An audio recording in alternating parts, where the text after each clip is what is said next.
I'm gonna have a couple of video logs probably coming out this week, because this past weekend, a lot of big movies opened, and this is me just trying to play catch up as best as possible. So we have this one. I'm gonna try to see a matinee maybe, or a really cheap screening of 50 Shades Darker. I saw the first one. Fuck it, I'm committed to having to see this saga through to the end, so yeah, I'll go see 50 Shades Darker, sure, why not? Give you guys a very colorful review of it. But then also, I am probably going to do a chat cave with Max at some point late this week or early next week regarding the Lego Batman movie, which I could have gone to go see today, but I really wanted to kind of weigh out my movie-going experiences. I could have gone to see any of these movies today. Chances are 50 Shades Darker would have been full of annoying-ass housewives, and the Lego movie, or Lego Batman movie, would have been full of annoying-ass kids. And I know it's a kids movie, but still, I don't like annoying-ass kids at my kids' movies. So I decided to be part of the crowd I knew I could tolerate today, which is the John Wick action movie crowd, and I was not disappointed in this film at all. I really had a blast with Chapter 2. I know a lot of action movies kind of go for bigger and better next time around, and this movie does go for it, but it does it in a very kind of, I want to say, feasible way.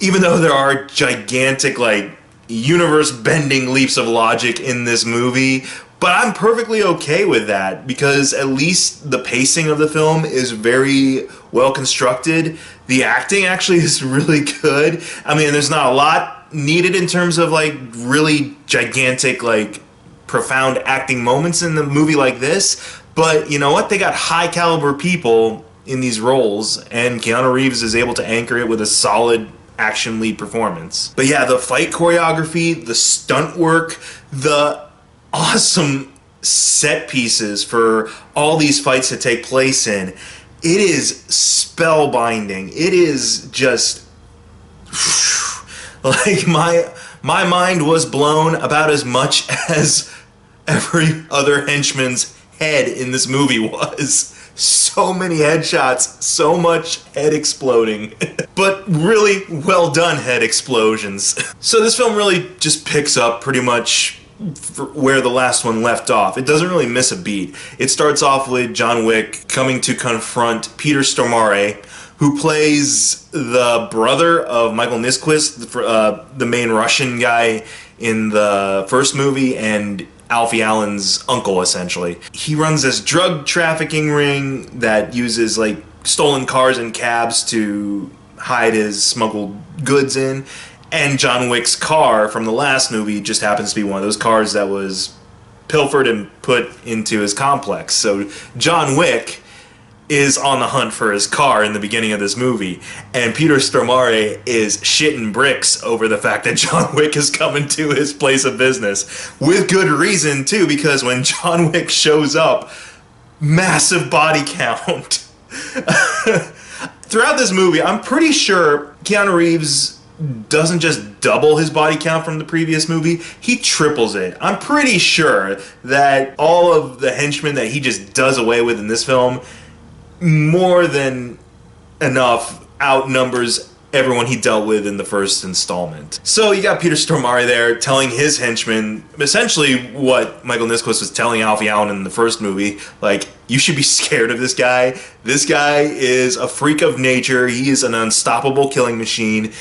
And the entire time he's telling this story, or the entire time he's just waiting in his office for him, you see Keanu Reeves slamming his car into people, getting run over a couple of times by taxi cabs and walking away fine, breaking people's arms and necks left and right, just insane hand-to-hand combat. And you cut back to Peter Stormare just kind of sitting back in his chair like this. Just freaking the fuck out that John Wick is on his way. It's a great opening to this movie and sets the tone perfectly for this film, because very much like the first film, this movie has a lot of great action, a lot of intense sequences, but at the same time, it's got a really good sense of humor about itself. There's always double entendres and innuendo laced throughout the dialogue when you know it's like, okay, they're obviously talking about killing each other here. They're not talking about wine tastings or parties or anything like that, but it's done so well, and you appreciate the style and flair of it, that it is entertaining and hilarious, like intentionally hilarious that they talk this way to each other. So that's just how the movie kind of opens. It picks up, like I said, immediately from the first installment. John Wick just wants to get back to retirement, which, if anything you should take away from these movies is, dude, just let John Wick be retired. Don't fuck with him in any way, advertently or inadvertently. Because what brings him back into the bloodbath this time around is this guy who he owes a favor to hears that he came back out of retirement briefly to deal with Theon for killing his dog in the first movie. So he heard that John Wick came back briefly and is like, well, you know what? He owes me a favor. I'm pulling my marker on him, essentially, and wants him to assassinate his sister, who is this top-rung official in this very well-connected hierarchy of hitmen and assassins, apparently. Like, it's this global crime syndicate along the lines of something like Spectre or anything like that. Like, it's apparently got divisions. It's got eyes and ears everywhere. Everyone in this world, I'm probably an assassin, because everyone in this world apparently is an assassin or a hitman or a spy of some sort. This guy's sister, Gianna, is like one of the people sitting at the high table, is what they call it, the council, I guess, the ruling class, and he wants her position, essentially. And so he needs to offer, but he can't do it directly. So he wants to hire John Wick. Like I said, he pulls in his marker on John Wick and says, do this for me. And John Wick's like, he initially up front, like, I love the look on Keanu's face when they have this interaction, because instantly when he answers the door to this guy, and the guy comes off as very nice, he's like, you know, my condolences, I heard about your wife passing away. And he seems genuinely, like, kind of courteous and polite to him, but you can just see it on Keanu's face that he's like, oh man, don't ask me what I think you're gonna ask me. And when he finally does, Keanu gives him the choice, and they say it in the trailer too. Ian McShane says it in the trailer. He says something to the effect of, you stabbed the devil in the back, and he warned you that this would happen if you pursued this. Keanu does warn him. He says, don't ask me. Don't ask me what I think you're going to ask me. Guy asks him. John says no. Firebomb John's house. At least the dog lives this time. I was thankful for that, because this dog is equally as adorable as the puppy he had in the first movie.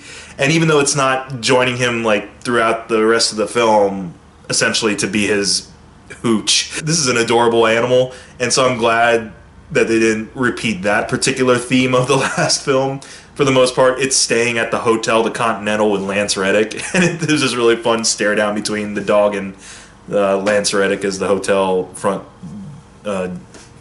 desk guy. So, homeless John Wick now takes the guy up on his offer, even though you know pretty much he's going to come after him for firebombing his house. Goes to Rome, tries, starts off his assassination against Gianna, and then turns galore that you see coming a mile away. Loose ends that need to be tied up means John Wick is the loose end. He gets into a knockdown, drag-out fist fight with Common, which is on Peter Griffin giant chicken levels of length. A couple of differences is that this, at least, is far more creative, and I wasn't bored during the fight sequence.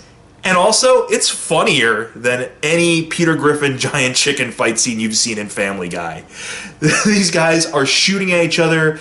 They have just a car between them, but they're just trying to, jump over the roof a little bit and throw a shot at the other guy while the other person ducks underneath the car. They grapple and tackle each other down, it feels like 4 flights of stairs. And they can't go down one flight of stairs without rolling and tumbling over each other.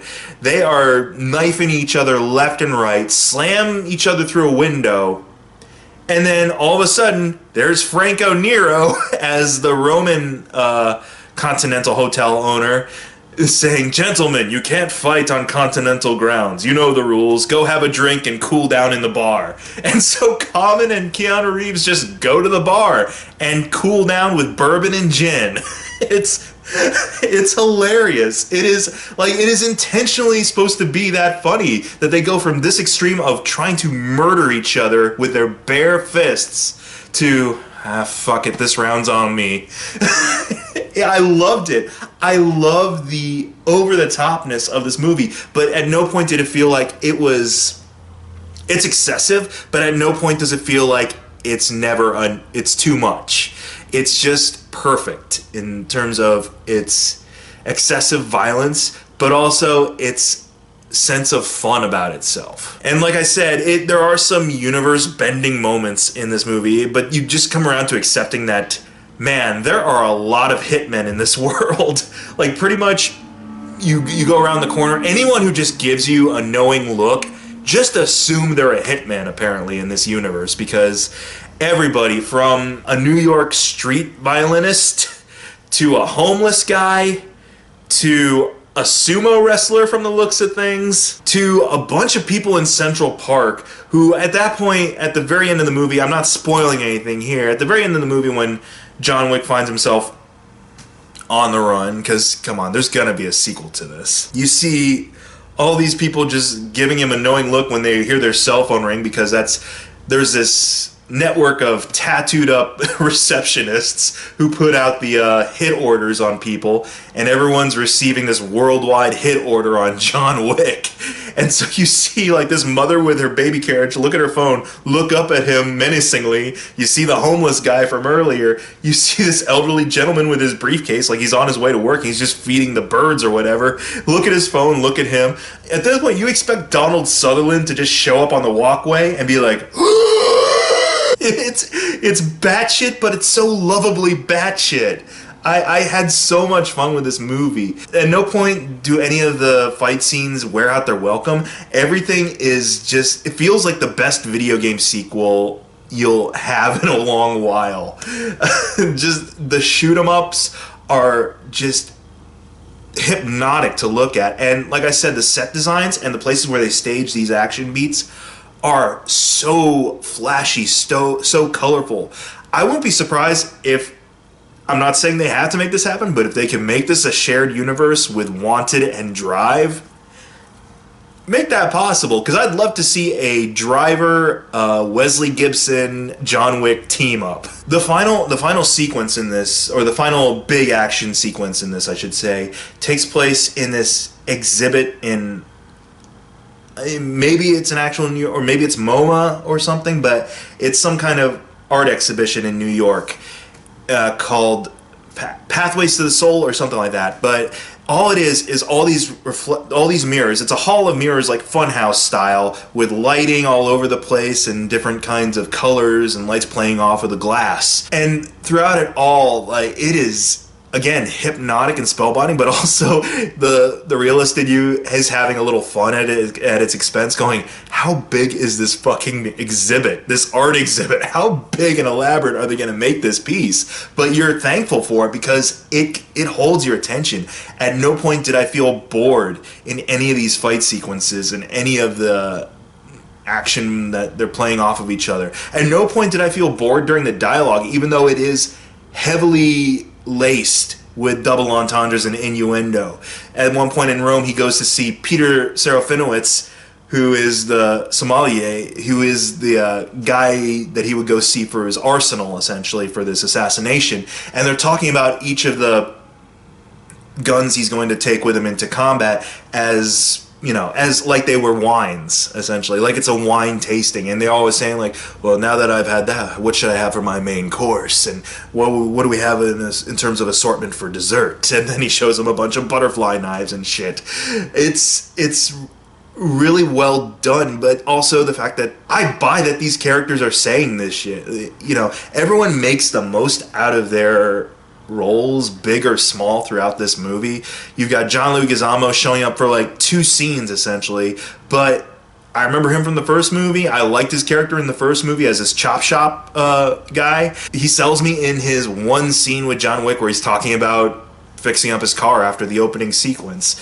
I buy Peter Serafinowicz as this arms dealer, essentially. I buy Ian McShane as the New York Continental head guy.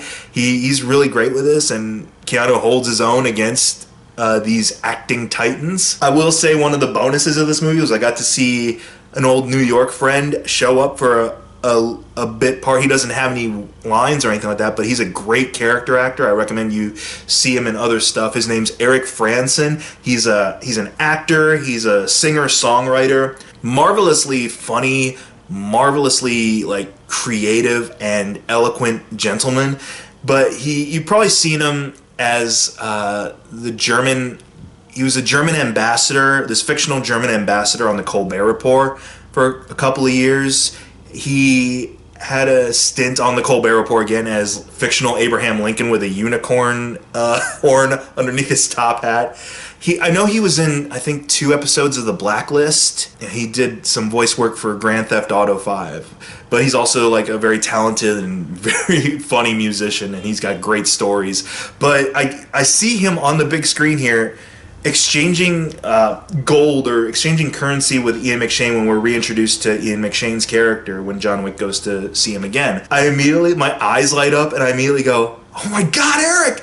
And the guy next to me is like, looks at me, kind of funny. He's like, "What's the big deal?" And I just kind of look apologetic because I don't like being that guy in the audience who suddenly gets carried away with excitement. I'm just like, sorry, I know the guy, but he doesn't have any lines.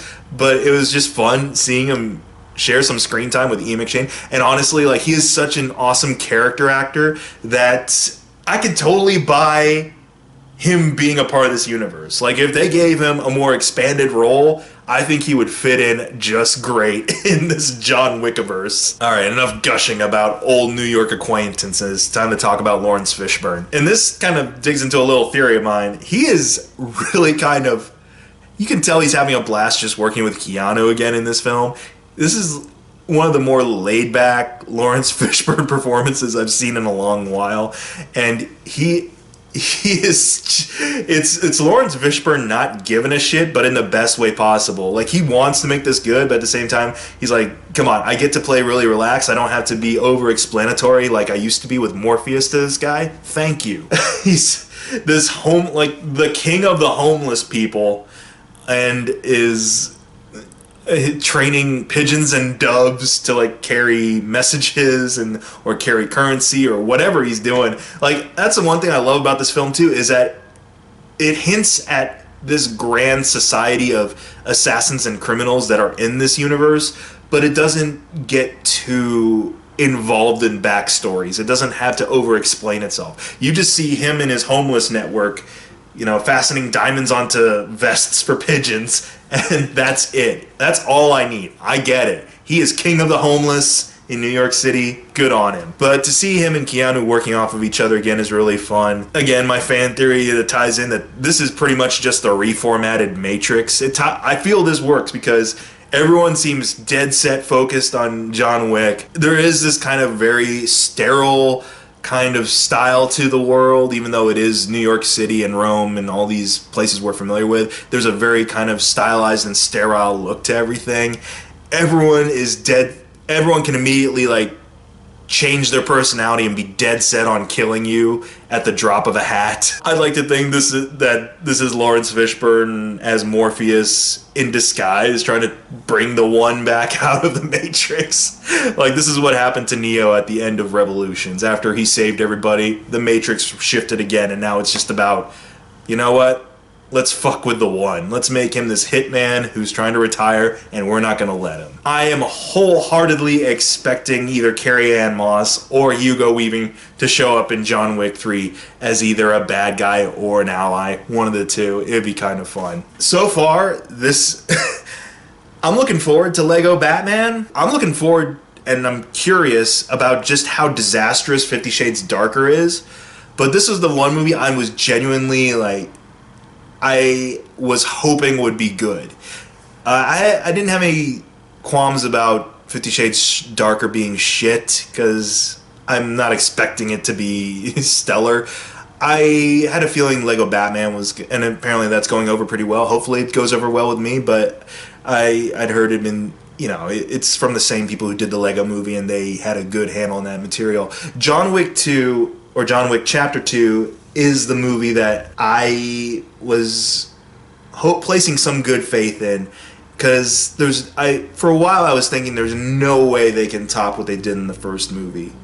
Well, they topped it, but in a very glorious and very fun way. And again, I was never bored. I was never thinking, God, when's this going to be over? I was never worn out by the non-stop action, because they did it so well, and they did it in such a great style. And you can tell the director's a stuntman. He has an eye for seamless choreography, and I'm very appreciative of that. So definitely go check out John Wick Chapter 2 if you enjoyed the first movie. You'll love this. Even if you didn't see the first movie, do yourself a favor and watch the first movie, then watch this. I can't wait for this to come out on Blu-ray, so that way I can just watch both back to back. Alright, 1 down, 2 more to go. We'll see what comes first. 50 Shades Darker or Lego Batman.